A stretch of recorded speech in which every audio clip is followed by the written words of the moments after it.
Na tukisalia katika kaunti ya Pwani, viongozi wa kaunti ya Mombasa wamehimiza wazazi wa jamii ya Kiislamu kuwapeleka watoto wao katika madrasa ili kuwajengea imani na pia maadili, kwani hatua hiyo ni muhimu katika kupunguza uvujaji wa maadili unaoshuhudiwa katika jamii.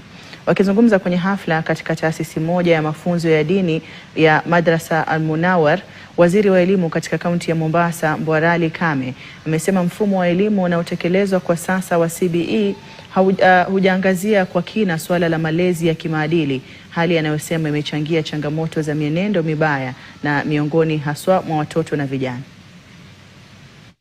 Leo ni siku hafla ya madrasa yetu Al-Anwar, na sisi kama Waislamu tuko na changamoto sana, hasa upande wa wazazi. Wazazi twalidharau ili jambo la ilmu ya dini ambayo inaleta mjitamaa wetu kuzorota kila uchao.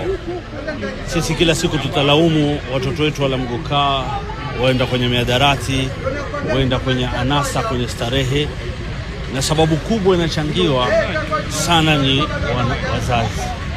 Na leo nikiwa na Ahmad Kasim akishuhudia mpaka leo watoto wanamaliza madarasa kama hii, wengine wamekuwa makadhi, wengine wamekuwa walimu, wengine wamekuwa maimamu. Ni pongezi sisi kama Mombasa County na fakhri yetu kuona madarasa kama hizi za Kiislamu zinakuwa na mchakato wa kuelimisha watoto mambo ya hadithi na mambo ya Qur'an. Bado tuna wasiwasi kwa sababu kuna vijana wetu wengi wameingilia mihadarati, wameingilia mambo ya kutumia vitu ambavyo vitu hivyo wao wawafanya kuwa wasiweze kuendesha majumba yao, wasiweze kuendesha hali ya watoto wao hata za shule, walipia madrasa na kadhalika hawezi. Kwa sababu gani?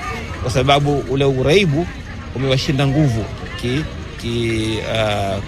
kipesa. To get more videos of Abu Shuraim, don't forget to subscribe, like and share. May Allah guide and bless the person who shares the videos.